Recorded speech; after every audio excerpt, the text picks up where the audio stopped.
it's amazing to me the types of people we have come in. I mean, the Bernina side has some of the world's best quilters. There's people that will move across the country for a mid-level job at places like ours because it's their passion. Yeah. You know, they want to work in the industry that they love or be part of the hobby that they love. Welcome to Work Inspired, a podcast where leaders in business, commercial real estate, technology, and design come together to discuss change, challenge, and opportunity in today's professional world. This show is powered by BOS, a leader in commercial interiors. The team of workplace experts at BOS is equipped and ready to help you navigate the path to your next workspace. Whether you're a seasoned leader or just starting out in your career, you're going to learn something new today. So sit back, relax, enjoy, and get ready to work inspired.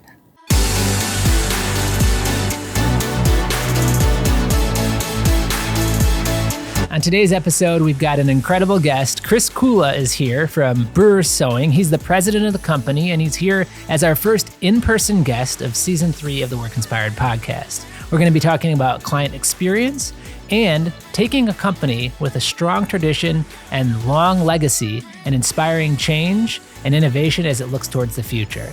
Let's get in. Work Inspired starts right now.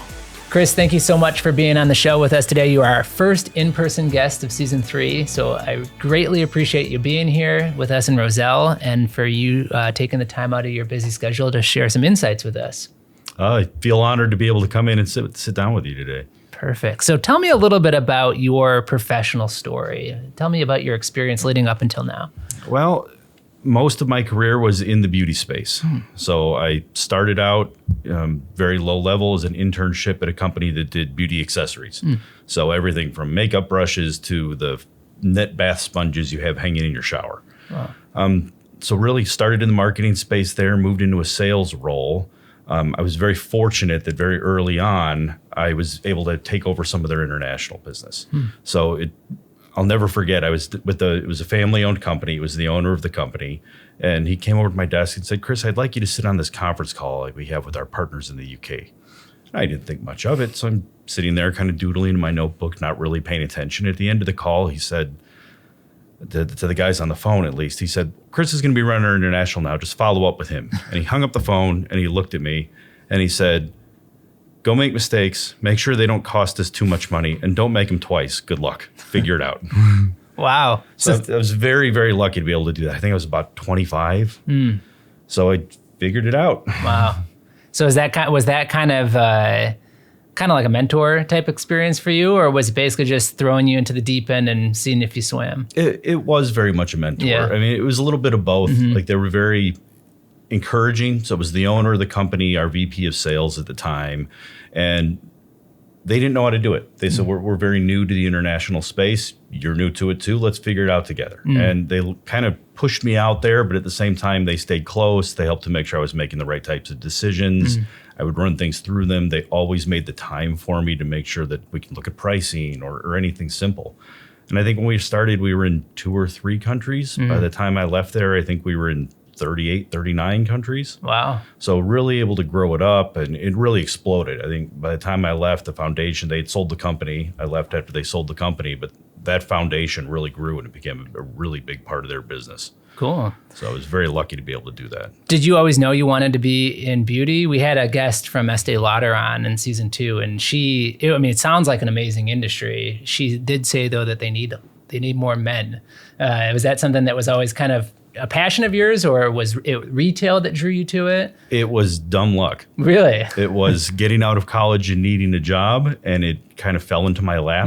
I think I've been very fortunate throughout my career that except for that first job, I've never really had to look for a job. Things have kind of come to me, and it's all worked out well. You know, beauty was a fun space to be in. I mean, you go all the way from Ulta, where they're fashionable people and they're on trend, to going and sitting down with somebody at a Kroger, where you go into the grocery channel, it's men in blue shirts. You know, they don't know the difference, so you sit down and you go through the numbers on why they should have what they have, and that's how they make the decision, because they don't care what it does or how it is, and talking trends doesn't really get as far with them. Ulta and Kroger, both clients of ours, and I know the differences very, very well. I can imagine. Tell me then about Brewer and how you kind of transitioned into that industry. Again, kind of dumb luck. It fell into my lap. So after I left the company where I had started and been for the longest amount of time doing the international, I had some short stints at some other companies in the beauty space. Was able to launch a brand called Makeup Revolution in the United States, and was having a lot of fun doing that. And phone rings one day, and I pick it up saying, "Are you looking for a different opportunity?" And, sure, tell me about it. Why not? One of those types of things. And it sounded like an interesting challenge. So I ended up talking with him, and it ended up working out for everybody. But Brewer is a very different space. And I remember the owner of the company, we're actually owned by a Swiss company. You know, he said the same. His first question was, "Do you know how to sew?" I said, "I don't know how to sew, but I don't use makeup either. And I've been doing just fine there." So yeah. So you tell me a little bit more about Brewer. It is a sewing company, supplier of sewing materials. Do you go direct to consumers? Do you work with retailers? How do you go to market? So Brewer is a sewing supply company. Okay. Historically, we are a distributor. So we sell everything under the sun sewing related. We're owned by a Swiss company called Bernina that makes very high-end, wonderful sewing machines. If you're not in the sewing space, I think you'd be shocked just how high-tech these machines are. So we're kind of a division under them. We're a company that runs under the Bernina. When I started, it was really just core distribution. So everything from needles and thread and buttons to machine parts. I mean, we sell light bulbs and springs. And when I started, I think we had about 75,000 active SKUs in the warehouse. Wow. So one of my goals was to get that down and be more efficient with the items we have. So we've dramatically reduced that. But yeah, we were selling to independent shops. You know, anything that they could put in their shop that wasn't a machine, we had it in our warehouse in one way, shape, or form. So the core business when I started was those independent shops. We sold to almost 7,000 shops across the country. Wow. So is that the same today? We actually sell to slightly less today. Okay. But our business is up with less SKUs. And that was one of the goals. I kind of knew that some of the smaller stores would fall off. I think the pandemic kind of hurt some of those smaller stores. You know, the pandemic was good for the sewing industry in general. Sure. Everybody went home and said, "I need a hobby because I'm stuck in the house." Right. So, you know, you couldn't get sewing machines fast enough for a short period of time there. But at the same time, there's a lot of stores that opened that were really the hobbyists and maybe not the true business people. I think it was a challenge for them. Some of them were kind of hanging on just on the border. You know, being in an older industry, you get people that age out. I think there were a lot of people that kind of said, "We're done now. You know, I've been thinking about it. We're old. We're just going to close up shop." Yeah, there's no reason to keep going. Yeah, so we've actually gone down in our number of stores. But again, it's 7,000 independent shops. Right. It's hard to launch a single item. Right. It's not like the industry I came from where you can walk into a Walgreens and suddenly be in 8,000 stores, you know, 3 months later. And you're going one by one. Right. And we just don't have the resources to do it. So it's how do we focus on the people that can truly drive the business and grow it and be the best partner we can for those types of people, as opposed to trying to be all things to all people, which I think is just impossible with the structure we have and the resources we have. Still, though, a B2B business, Yes. just a B to independent B type of a business, right? So talk to me a little bit about customer experience then, because we're a B2B business ourselves, and we, you know, everybody knows that customer experience is important. How do you look at the customer experience when you are serving, you said 7,000? Yep. 7,000 individual businesses. How do you ensure that how do you try to maximize it? It's not easy. And that's one of the main things I looked at. And it's a lot of finding the middle ground. It's what are you? What do you want to be? And then what's realistic? What can you get to?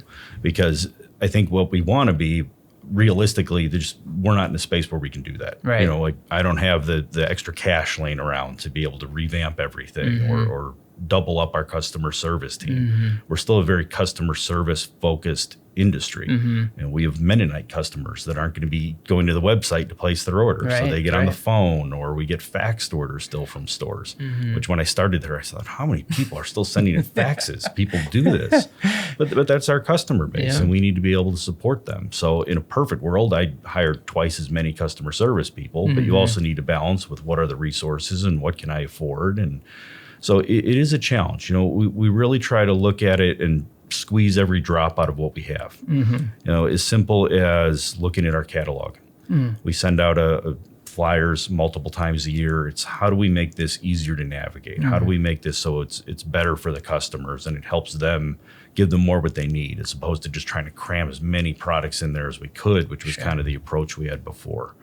The website. I mean, our website is still far behind our competitors, but it's significantly better than it was a few years ago. I think it looks great, to be honest. We've kind of looked at it and we said, okay, well, besides replatforming, which is kind of what we're in the process of moving towards, what little changes can we make to make a difference? You know, can we make the search function better? Can we make the images clearer, the descriptions better? You know, luckily we have an IT team in place now that can help us automate some of these things now. We went through updating our ERP system last year, and that's one of the goals. So the first one is let's make sure it functions, because it's always painful to put in a new ERP system. Always. And now we're very deep into okay, how can we make it so it's more automated? How can we make it so their orders flow straight through and are more efficient in the warehouse? So just every little bit that we can kind of scrub, that's the approach we've taken. Now, it's not the most efficient. And, you know, in a perfect world, I'd say, let's build an entirely new website. You know, let's be able to get better information to people and triple the size of the marketing team. And in reality, it's just not going to happen. You know, I still have a board of directors in Switzerland I need to report to. Sure. And when they say, why are you tripling your marketing budget? I need to have a pretty good reason. So it's kind of just these slow moving in the direction we want to go. Just keep scrubbing, keep squeezing, find those efficiencies. You talked about marketing, and I'm a marketer myself. Did you do anything different with your brand since you've been there? Did you update your brand or your kind of a corporate identity? We've actually done a lot with the branding. We've changed our logo, changed some of the visuals we're doing. And part of that is just to kind of give that different customer experience, is we don't want to look like we're just throwing product at the wall. Sure. As I said, when we had 75,000 items, that was part of the problem, is we just had too much stuff. So part of it is we're trying to show them, yes, we are a different type of organization. You know, we're much more data focused. That's why we're able to increase sales while cutting back on the number of SKUs. The way I looked at it was an independent shop doesn't have 75,000 SKUs in their store. We don't need that many in the warehouse. Sure. So we've changed the visuals. We've changed the branding to let them know we're thinking differently. We're not the same brewer that we were 3, 4, 5 years ago. And I think we're starting to see a response on that. You know, our design team has won awards for the sales flyer that we send out a couple of years in a row now. And it's an ongoing process. You know, the way I tell the team is just a little better every day. As long as we're walking out of the office a little better than when we got there, doesn't even need to be a lot. We're still on the right path. I love that. I want to talk about your team in a minute, but let's stay on the track of outreach and delivering that customer experience that's so important. How have you navigated the challenges of the last 2 years? You know, we've gone through this pandemic. Hopefully we're on the other side of it now, but there's still significant problems in supply chain. There's global issues that we're facing. How have you kind of stayed the course and continued to be profitable even amongst all that the last 2 years have thrown at us? It's been hard. And a lot of it is because there is no precedent. We're kind of making it up as we go along. It's probably the best way to describe it. It's helped in the craft space. COVID was a good thing. Yeah. You know, as you mentioned, logistics have been a huge challenge. And I think to a certain extent, the customer base understands that, but they're also tired of it. Yeah.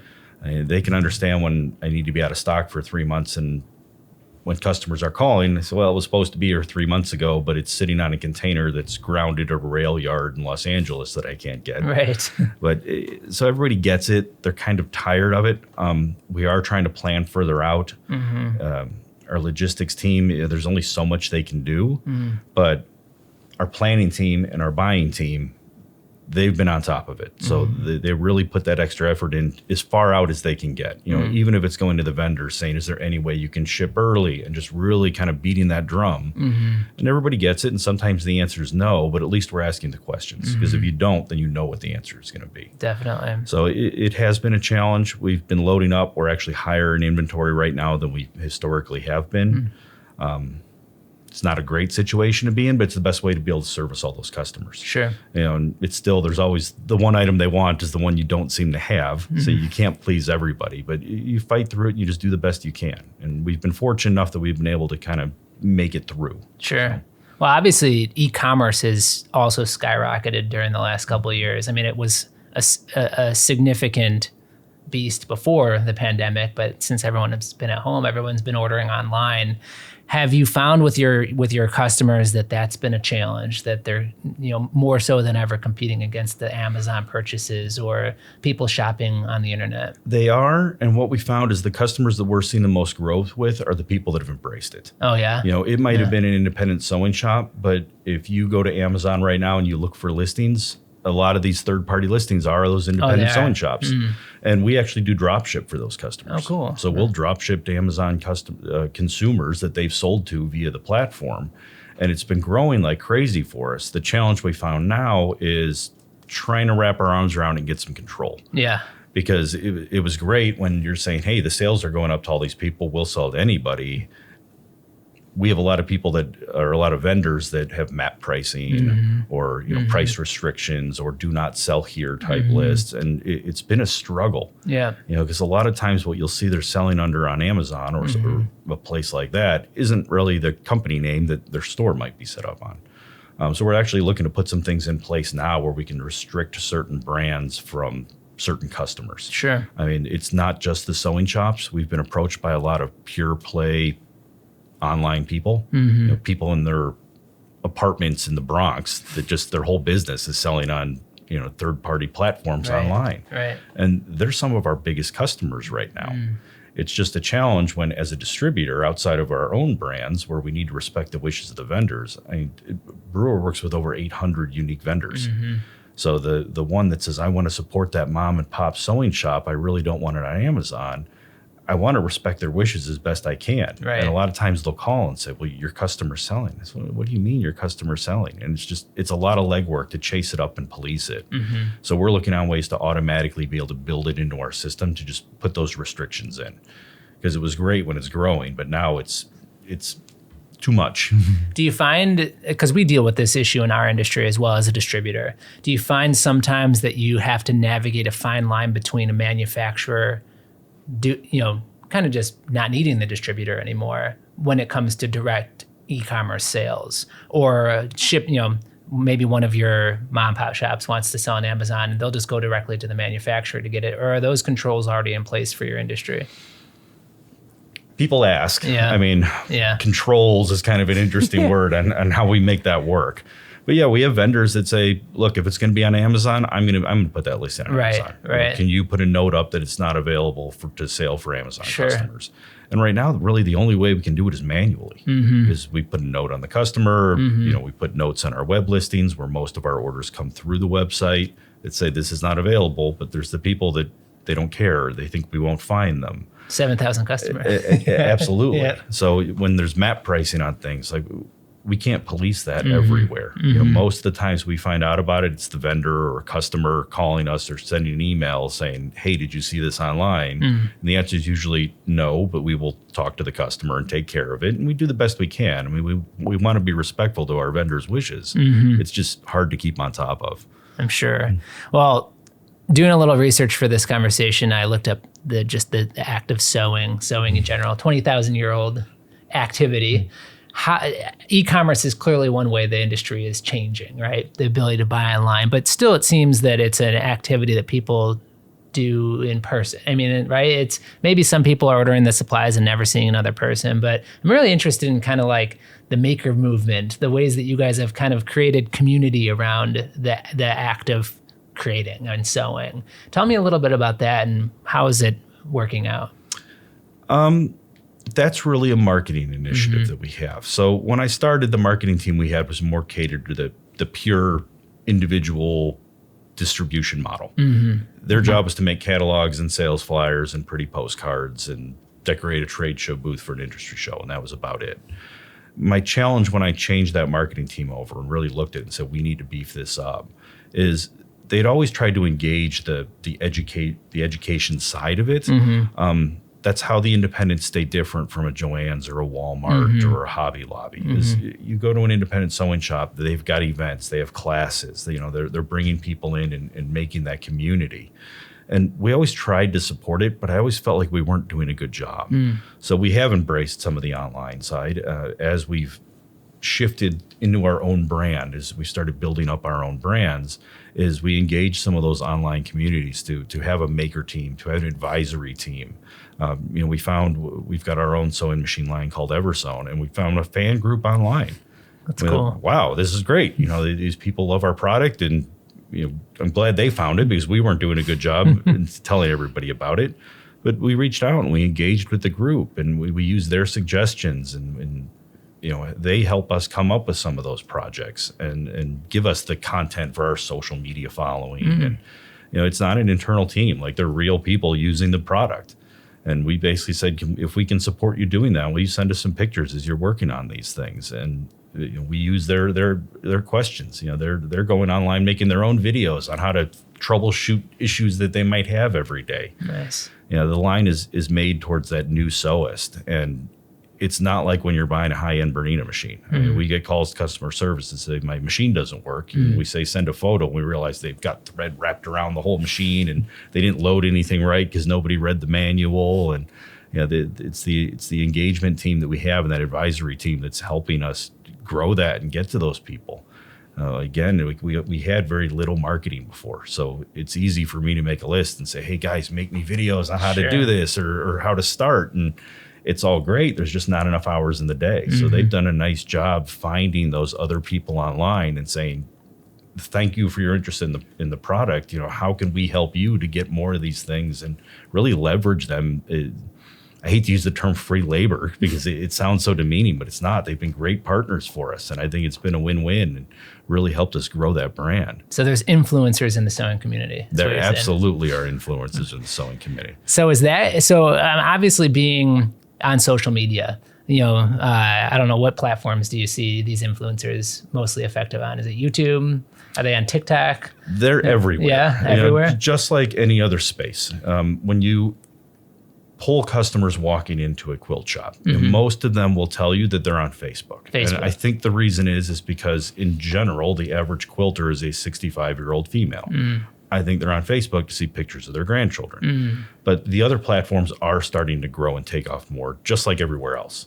The Pinterest presence, the Instagram presence, they're shorter videos, but they're different kinds of personalities for each channel.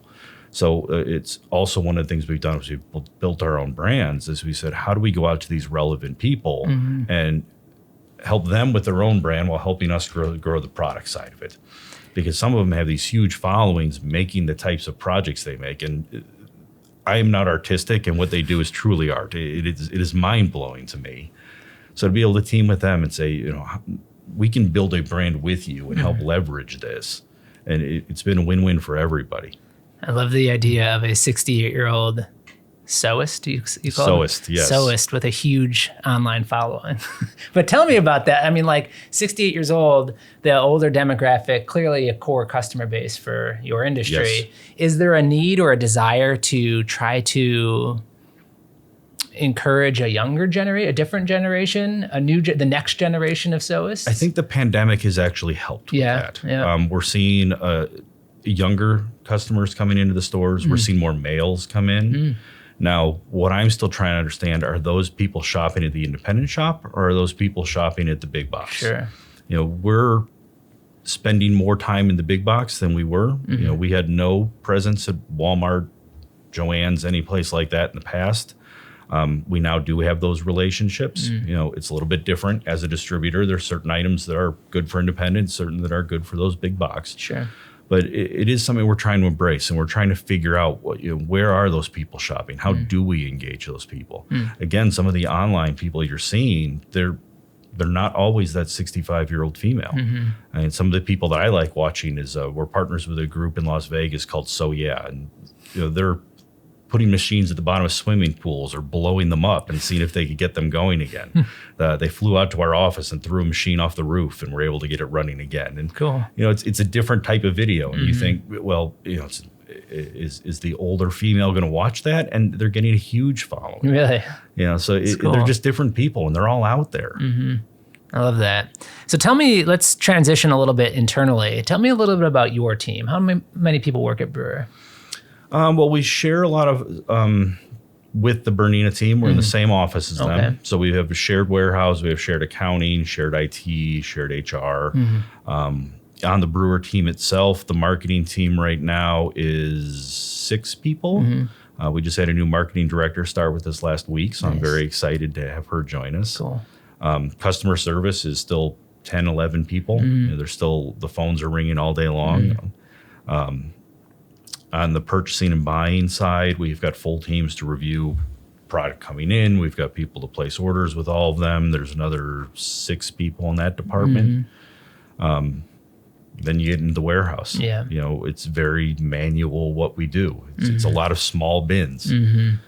So we don't have the luxury to have the space for an automated warehouse. Sure. So it's a lot of people running around. Right now there's 22 people picking and packing orders full time every day. You know, there's days where they ship out 800 orders in a day. I mean, they've really got it down to a science. You know, I found it very enjoyable to go out and work with that warehouse side, saying, you know, how do we grease these wheels? How do we get this stuff moving? For the longest time, we advertised same day shipping, which was easy to do. But as we started growing our sales, it was hard to back that up at times. You know, it sounds easy for where we were, but for where we want to go, it's almost impossible. So we have gotten better. Yeah. The new ERP system is going to allow us to continue to add more automated parts to that. I think that's going to help a lot. But yeah, it's kind of all these different parts of the business. It was very unique to me when I came in to say, you know, why are we doing it that way? And really kind of look at how can we be better? Sure. Well, especially coming not just from outside the business, but outside the industry, being able to kind of take some of your learnings from other you know, points in your career and apply them, think differently a little bit. But I'm interested about the culture. Does Brewer kind of inherit the culture of the parent company? Do you have your own unique culture? Is that important? I think a little bit of both. Okay. So what I found is because we're in a hobby industry, it's amazing to me the types of people we have come in. I mean, the Bernina side has some of the world's best quilters. There's people that will move across the country for a mid-level job at places like ours because it's their passion. Yeah. You know, they want to work in the industry that they love or be part of the hobby that they love. So it's incredible, but it also makes people that have been there a very long time. And with that, certain parts of it can stagnate. So a lot of it, when I came in and I wanted to change, I think everybody looked at me and said, well, you don't know this industry. What are you doing to change things? Sure. And it was a bit of a challenge. You know, it's hard sometimes to get your head up out of the weeds and say, hey guys, let's all do this together. Like we're a team. And it's been a slow going process, but I really see it improving. And part of that is embracing the Bernina side. You know, we're in the same building as them, but we always very much operated as 2 separate companies. Okay. And we don't need to. We do 2 separate things, but our employees are overlapping in the lunchroom. Like they should be able to sit down and talk with each other. So I think that's improving a lot. I think understanding that it's okay to look at things differently. Understanding that each of the different departments can communicate with each other. You know, what I found is when you are bringing people in that are willing to move across the country for this job, is the skill sets are very different. Is you've got the side that is much more business focused, versus the side that's product focused. Yeah, every day when we get new product in and I see it, I have no problem being the first one to raise my hand and walking out to someone that knows and saying, what is this and what do you do with it? Sure. Yeah, I took my intro to sewing class when I started, and I can sew patches on my girls' Girl Scout uniforms, but that's about it. And some of the amazing talents that our people have, we should be able to share all of that. And I remind the team all the time, like, you're the experts. I don't know how to do anything. Yeah, I don't know how to process an order in our system. I understand what the function is, but you know all the steps. So let's use the knowledge in your head and talk about it together to find these efficiencies. And I think overall the team has embraced that, and it's created more of a we can do it culture, where I think before it was a culture of struggling. For many years, Brewer was not a profitable company. Just the way we were structured, the amount of hands-on labor we needed to get stuff done. And in a distributor, you're working on a distributor margin. So there's not a lot of dollars there. So one of the big goals I had is, how do we make this better? So I think being a profitable company also helps. And even when we weren't, celebrating the things we were doing right to move in that direction. Sure. So to be able to turn the company around and gain that profit, I think instead of my team at Brewer saying, well, we're the redheaded stepchild of the Bernina side, which is such a wonderful, successful company, I think they're starting to feel as, hey, we can do this. Look at this. We're getting better. And I think that helps the culture. So focusing on the positives has been a very good thing to the overall team. Even if you're calling out one team, I know sometimes others get their feelings hurt because they didn't get called out. But I think just overall celebrating the wins has helped us a lot. Yeah. The communication between departments has helped that. There's not an us versus them, or I need to get my work done, so I can't take the time to help them. So it's much more collaborative. Overall, I'm just very pleased with where we are. I mean, I think in all organizations, you can say, how do we keep getting better? But I think we've made huge strides in the few years that I've been there. So that's helped a lot. You talked about someone moving across the country to be part of an organization that they were passionate about, which implies being there in person. And that's something we talk about a lot in our business is, we sell commercial interiors. What's the future look like? Is it something where everybody sits at home and is remote full time, or is it back to being together at least for some portion of the week in a hybrid model? What's your plan moving forward? Are you guys an in-person company? Are you guys doing it well remotely? Right now, we're an in-person company.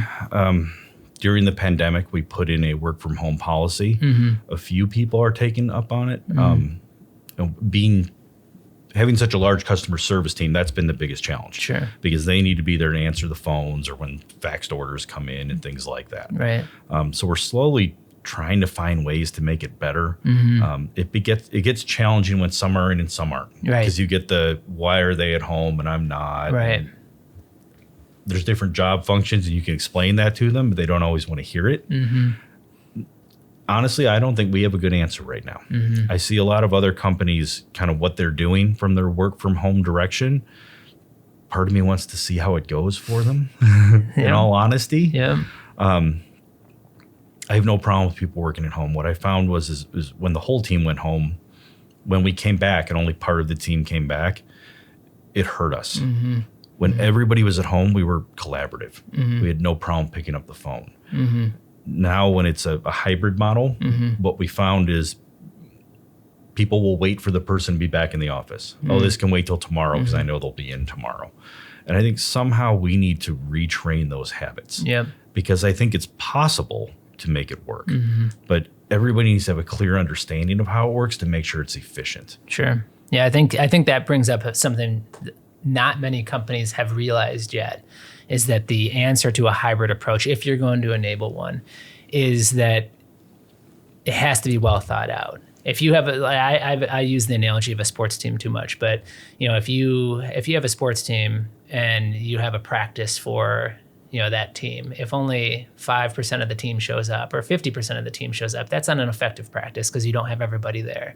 So I think that you're right, whether it's all in on one day and optional the next day or whatever it is. But it is interesting how quickly the narrative is changing. I just saw on Friday the first time I've seen a lot of pro remote media out there, but I just saw the term the Great Return used for the first time since I had seen it. You hear a lot about the Great Resignation, but the Great Return was positive for us because we think that there's a lot of value in what we've been talking about: culture, innovation, collaboration, mentorship, and being able to learn from somebody else. It's just sometimes easier to do together, and so it'll be interesting to see how that plays out. But I think what you're doing is kind of let's see what other people, what's working and sharing and trying to learn from your peers, if not your competition. We are moving towards a space where I don't want to be caught off guard because at some point this is going to click and we're going to figure something out. Somebody's going to do something great and we're going to say, let's try that. That seems to be working. Sure. So just simple things like, how do we need to upgrade our phone system so people can take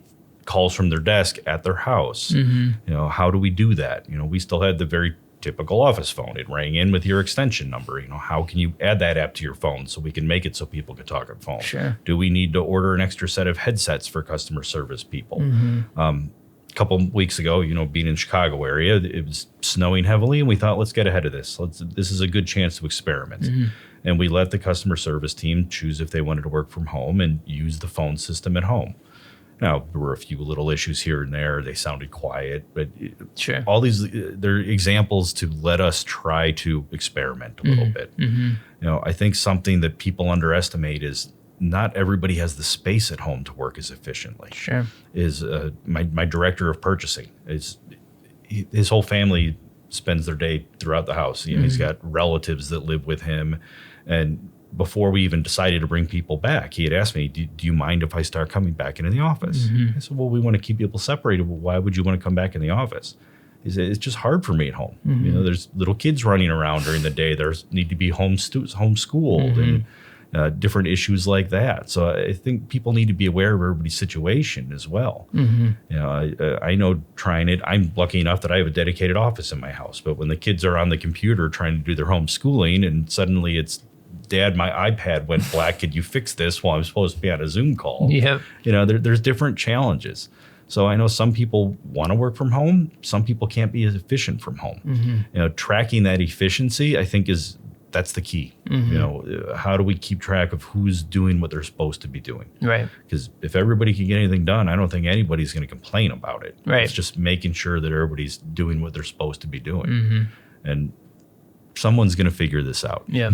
And I think being intentional about your strategy, where your future goals are, kind of rowing in the same direction is important. You just got to figure out the best way to do that, right? So, and like all things, how we communicate it, I think, is important.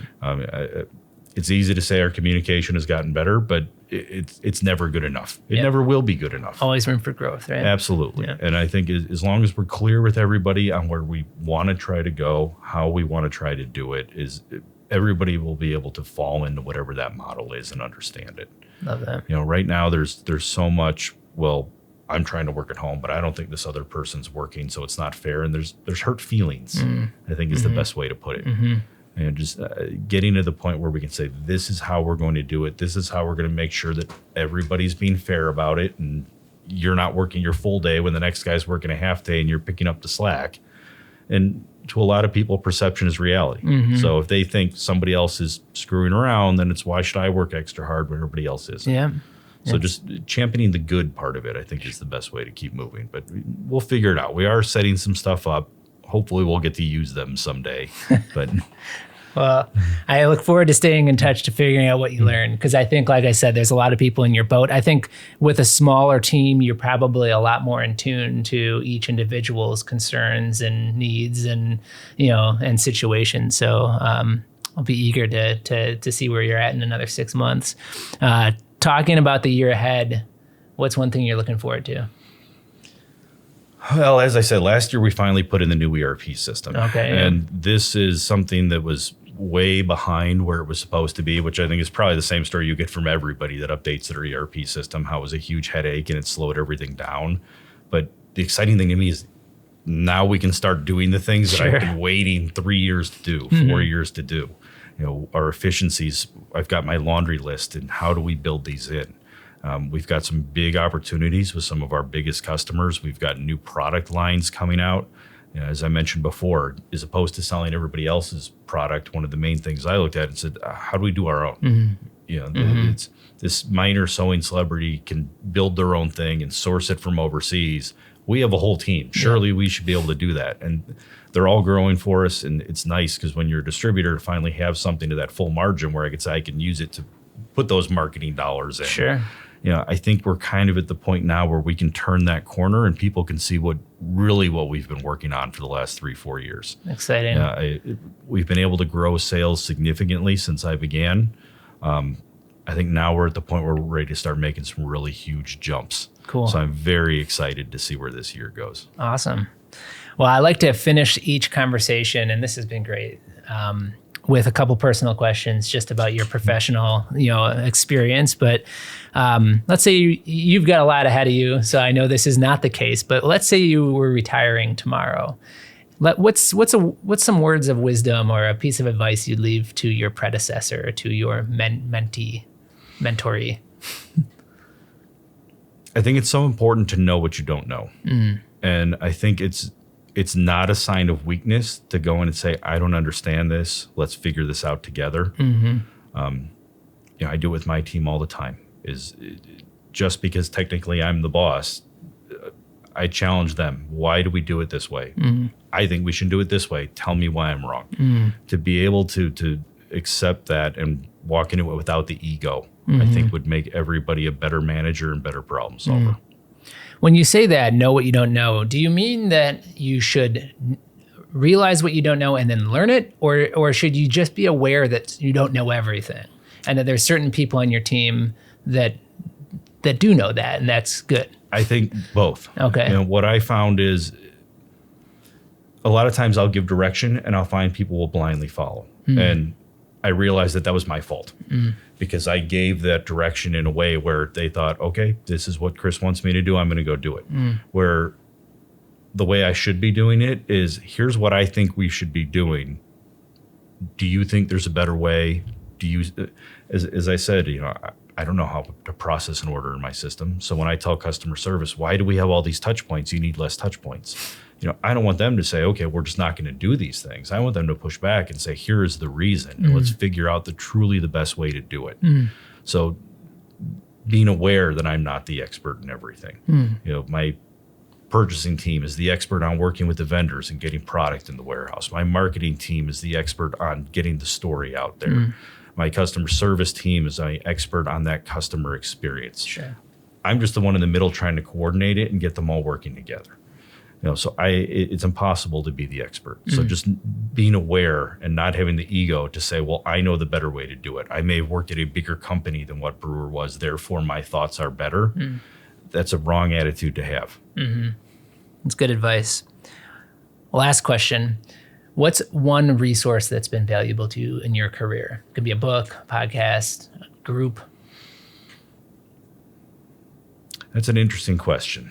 And to pick one is probably a challenge. I do like some of the white paper articles that you could find on LinkedIn, but you need to be very careful with what you're pulling out of LinkedIn as well. I think a lot of people post things just so they can say, look at me, I'm posting things. At the end of the day, the best resource is always people. Again, it goes back to leaving your ego behind, calling up and saying, I don't understand this, or somebody that may have that experience is just to say, I need help. Can you show me? What do you think? And listening to their opinion. It's not always right, and sometimes you need to work through that. But just to be able to hear that, and LinkedIn does help with that. I find that sometimes it's awkward to pick up the phone and call somebody you haven't talked to in 5 or 6 years, but to be able to send them a message on their own where it might not seem as intimidating. It takes away some of the intimidation of reaching out to some of those people. I've been lucky enough to work with some very smart people throughout my career, and to be able to call on all of them is the best resource that I've had. Do you think some of that dumb luck you attributed your success so far to was because of those people in your life and because of your network? Absolutely. Yep. Absolutely. The experiences they gave me is what set it up. And I very strongly believe that you are someone to create your own luck. You put yourself in the right position, and sometimes it works out. But for me, I've been very fortunate the way it's worked out. Cool. Well, Chris, thanks so much for being here. This has been a great conversation. Such a joy to do it in person. Congratulations for the success that you've had so far at Brewer, and looking forward to following the exciting changes in the years ahead. Thank you. Thanks for listening. If you enjoyed this conversation, please take a moment to rate our show. If you haven't already, be sure to subscribe to the Work Inspired podcast so that you don't miss any of the incredible guests we have planned for upcoming episodes. We'll continue to find the best and brightest minds in business so that you can learn, grow, and succeed, and so that we can all work inspired.